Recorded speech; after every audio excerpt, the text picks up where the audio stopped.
बात अब करेंगे वादी कश्मीर के हवाले से। जहां नाजरीन, वादी कश्मीर में जहां मंशियात, पूरे जम्मू कश्मीर की अगर हम बात करेंगे तो जम्मू कश्मीर में मंशियात की जो तादाद है, मंशियात के इस्तेमाल की तादाद वो काफ़ी बढ़ रही है नौजवानों के अंदर। उसके साथ साथ ही अगर हम बात करेंगे तो अस्पतालों में नालोक्सोन की अदम दस्तयाब, ये एक ऐसी दवाई है जो लाइफ सेविंग है, जो बताया जाता है कि ये लाइफ सेविंग है जो मंशियात लेने वाले अफराद है उनके लिए, क्योंकि अचानक कभी मौत हो सकती है। जहां हमने देखा है कि हालिया दिनों वादी के अंदर मुख्तलिफ इलाकों के अंदर जो नौजवानों की अचानक मौत होती है, उसके लिए ये अचानक मौत क्यों होती है, और ये भी माना जाता है, माहिरीन का माना जाता है कि जिन्होंने ड्रग्स ज्यादा ओवरडोज होता है उनके लिए ये दवाई काम आती है, यानी कि लाइफ सेविंग नालोक्सिन इंजेक्शन के जरिए मंशियात की ज्यादा मकदार के असरात को कम करता है, ये माहिरीन का मानना है। और नालोक्सिन की दस्तयाबी को यकीनी बनाया जाए, इस सिलसिले में पहले ही जो मुतलका महकमा है यानी कि डायरेक्टर हेल्थ सर्विसेज कश्मीर की जानिब से सभी अस्पतालों के अंदर इस बात को यकीनी बनाया गया है कि इस दवाई को यकीनी बनाया जाए, दस्तयाब रखा जाए अस्पतालों के अंदर। और साथ ही साथ नौजवानों के अचानक मौत होने के मामलों में भी लगातार इजाफा हो रहा है, उस सब को रोकने के लिए शायद इस दवाई की जरूरत है। जी बिल्कुल, जम्मू कश्मीर में मंशियात का बढ़ता और बड़ा होता, घना होता जाल, कहीं न कहीं नौजवानों की एक बड़ी आबादी इसमें फंसी हुई है। और आए दिन हम देखते रहे हैं कि किस तरह से अचानक से मौत नौजवानों की हो रही है मंशियात की वजह से। तो यही वजह है कि इंतजामिया की जानिब से, हुकाम की जानिब से नालोक्सोन की दस्तयाबी को लेकर के कहा गया है कि यकीनी बनाया चुके हैं। इस मामले में नालोक्सोन का मामला यह है कि अगर आपने ओवरडोज लिया हुआ है, नशा की है और बहुत ही बेकाबू सूरत हाल है, तो उस वक्त उस डोज के पावर को या उस नशे को कम करने में ये नालोक्सोन का इंजेक्शन जो होता है वो कहीं न कहीं असरअंदाज होता है और ये असरात को कम करता है वो ड्रग्स के, मंशियात के। तो इसीलिए इंतजामिया की जानिब से कहा गया है। तो ये एक तरह की दवाई है, एक तरह का इंजेक्शन है जो कहीं न कहीं इंसान को मौत के मुंह में जाने से बचाने के लिए कोशिश की जाती है इसके इस्तेमाल के लिए। लेकिन इससे बड़ा मसला ये है कि ये जो तादाद बढ़ रही है, ये जो माहौल बढ़ रहा है, ये जो लत फैलती चली जा रही है मंशियात की, नौजवानों की बड़ी आबादी जम्मू कश्मीर में, ऐसा कोई दिन होता ही नहीं जब हम खुद बुलेटिन में अपने मंशियात के हवाले से खबर न करते हो, खबर हमारे पास ना आती हो कि यहाँ पर 4 मंशियात फरोश गिरफ्तार हुआ, वहां पर 5 गिरफ्तार हुआ, यहाँ पर ये हुआ। तो इस तरह की सूरत हाल वादी कश्मीर में खासतौर से देखने को मिल रही है। यही वजह है कि इंतजामिया की जानिब से जो फैसला लिया गया है वो नालोक्सोन इंजेक्शन को लेकर लिया गया है और कहा गया है कि इसकी वाफिर मकदार में दस्तयाबी होनी चाहिए ताकि इस तरह की जो सूरत हाल पैदा हो रही है उसमें बचाव का काम कर सके। इस खबर पर मजीद बात करने के लिए हमारे साथ हैं डॉक्टर निसार उल हसन, जिनसे जानने की कोशिश करेंगे आखिर ये दवाई क्या है और इसका क्या काम है। डॉक्टर साहब, आपका बहुत बहुत शुक्रिया प्रोग्राम में जुड़ने के लिए। आपसे जानना चाहेंगे ये जो नालोक्सोन की अदम दस्तयाबी अस्पतालों के अंदर, क्योंकि माना जाता है कि एक लाइफ सेविंग दवा है, तो क्या है ये पूरी, इस हवाले से नाजरीन भी इस हवाले से जानने की कोशिश करेंगे, वो भी जानना चाहते हैं। देखिए, ये जो नालोक्सोन है ये इंजेक्शन में भी आता है, ये नेजल स्प्रे में भी आता है जी। ये एक लाइफ सेविंग ड्रग है। अगर कोई पेशेंट, कोई बीमार किसी अस्पताल में ये जो ड्रग्स है, इलिसिट ड्रग्स या प्रिस्क्रिप्शन ड्रग्स भी, जो खास तौर पर ओपियाइड्स, जिसमें आपका हीरोइन आता है, जिसकी लत हमारे पूरे बहुत सारे नौजवानों में है, अब वो इंजेक्शन भी उसका लेते हैं और वो स्निफ भी करते हैं। और दूसरी जो अद्वियात में ये जो नशेली दवाइयां हैं उसमें मुब्तला हुए हैं, जिसमें मॉर्फिन है, ऑक्सीकोडोन है, काफी सारे और भी नशेली अद्वियात में हमारे नौजवान मुब्तला हुए हैं, जिसमें खासा तादाद जो है ओपीआई ड्रग्स हैं।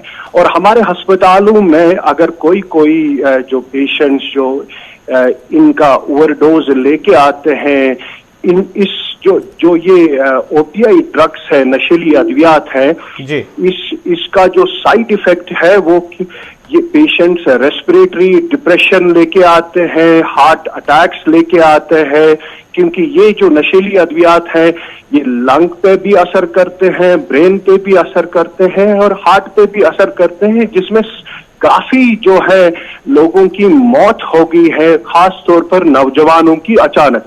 अगर कोई इन हालात में आता है, लंग फेलियर लेके या कोमा में आके, जिसको ये ओपियाइड ओवरडोज होगा, नैलॉक्सोन इज द ओनली ड्रग जो लाइफ सेविंग ड्रग है।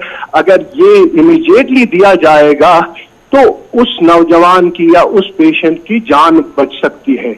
हमने अस्पतालों में देखा कि इसकी जो सप्लाई है कहीं कहीं अस्पतालों में मुझे लगता है सफिशिएंट तादाद में नहीं है। इसलिए मुझे लगता है कि ये जो दवाई है इसको बेसिकली एडुकेट सप्लाईज में होना चाहिए, न सिर्फ टर्शरी केयर अस्पतालों में बल्कि डिस्ट्रिक्ट अस्पतालों में भी या पेरिफेरल अस्पतालों में भी इसका होना लाजमन है।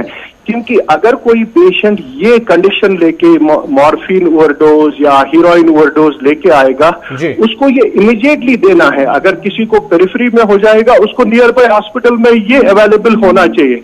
इसीलिए इसका होना हर अस्पताल में लाजमन है।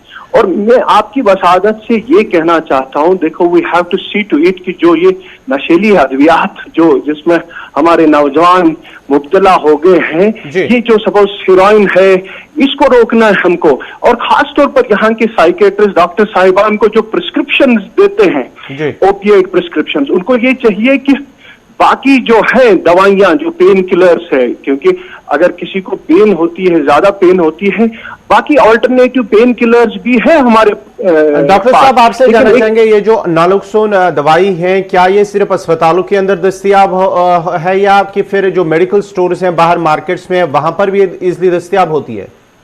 नहीं, ये इसका फायदा दुकानदारों के पास नहीं, इसकी अवेलेबल होना चाहिए इमरजेंसी ट्रे में अस्पतालों में, अस्पतालों के इमरजेंसी डिपार्टमेंट में होना चाहिए, ताकि ये एकदम अवेलेबल हो जाए और एकदम डॉक्टर साहिबान उस पेशेंट को दे देंगे जो बेसिकली लाइफ थ्रेटनिंग एलिमेंट लेके आएगा या मॉर्फिन ओवरडोज लेके आएगा या हीरोइन ओवरडोज लेके आएगा। ये अस्पतालों के इमरजेंसी ट्रे पे अवेलेबल होना चाहिए ऑल द टाइम। डॉक्टर साहब, ये तो इलाज की बात हुई, जो आदमी ड्रग्स का इस्तेमाल करता है, मनशियात का इस्तेमाल करता है, उसके बाद की सूरत हाल ये है कि उसके इलाज के लिए आपको ये इंजेक्शन और ये अद्वियात चाहिए। हम उससे पहले अगर जाएं, आप अपना एक्सपीरियंस भी बताएंगे, चूँकि जो कोशिशें हो रही हैं वादी कश्मीर में, ख़ास तौर से मनशियात मुखालिफ जो कोशिशें चल रही हैं, वो कोशिशों में हम बहुत ज़्यादा कामयाबी नहीं देख पा रहे हैं। आपकी नज़र में इस मनशियात के जाल को तोड़ने के लिए, इस वबा को ख़त्म करने के लिए, इस कैंसर को ख़त्म करने के लिए क्या तरीक़ाकार इख्तियार किया जा सकता है? एक डॉक्टर होने के नाते भी बताइएगा और एक आम जिम्मेदार शहरी होने के नाते भी। इट इज सो पेनफुल कि हमारी जो नौजवान नस्ल है पूरी इसमें मुब्तला हो गई है। खास तौर पर कश्मीर की बात हम करेंगे तो हर घर में जो नौजवानों की तादाद है दिन ब दिन बढ़ती जाती है इस एडिक्शन के हवाले से। और इस एडिक्शन के हवाले से मेरा ये मानना है कि आप देखो, हीरोइन में हमारे नौजवान मुब्तला हो गए हैं, वो अपनी जायदाद बेचते हैं, चोरियां करते हैं, डाका डालते हैं, क्योंकि एक बार इनको लत लग गई तो ये फिर कुछ भी कर सकते हैं इस दवाई को खरीदने का, हीरोइन खास तौर पर। और ये हीरोइन कहाँ से आती है? जब तक में इनको ये अवेलेबल है यहाँ पे, तब तक ये कैसे इस्तेमाल कर सकते हैं? मुझे लगता है कहीं ना कहीं वी हैव टू सी ये कहाँ से आता है, कौन डिस्ट्रीब्यूट करता है, कैसे इन नौजवानों के पास आता है, ये एक बड़ा सवालिया निशान है यहाँ पे। और मुझे लगता है कहीं ना कहीं जब तक ना आप इस जो ये स्ट्रीट ड्रग है, इलिसिट ड्रग है, इसको ये कहाँ से आता है कश्मीर में, कैसे आता है, तो कैसे डिस्ट्रीब्यूट करता है, कौन लोग इसको डिस्ट्रीब्यूट, मैंने यहाँ पे गाँव में, शहरों में देखा है, यहाँ पे डाउट्स है, यहाँ पे जो ये दवाइयां इन बच्चों को देते हैं, जो इनको सप्लाई करते हैं। और मुझे लगता है कहीं ना कहीं अगर आप ये सप्लाई चेन नहीं रोकेंगे, ये इन्फ्लक्स ऑफ दीज ड्रग्स नहीं रोकेंगे, तब तक ये मुझे लगता है नशीली अद्वियात का जो ये बाजार गर्म हो गया है यहाँ कश्मीर के हवाले से, ये बंद नहीं हो जाएगा। इसमें बहुत सवालिया निशान है कि ये कहाँ से आता है। बच्चों के पास एकदम एक बार लत लग गई तो ये दूसरी बार चोरी करेगा, डाका करेगा, कत्ल करेगा, लेकिन उसको होना ही होना चाहिए।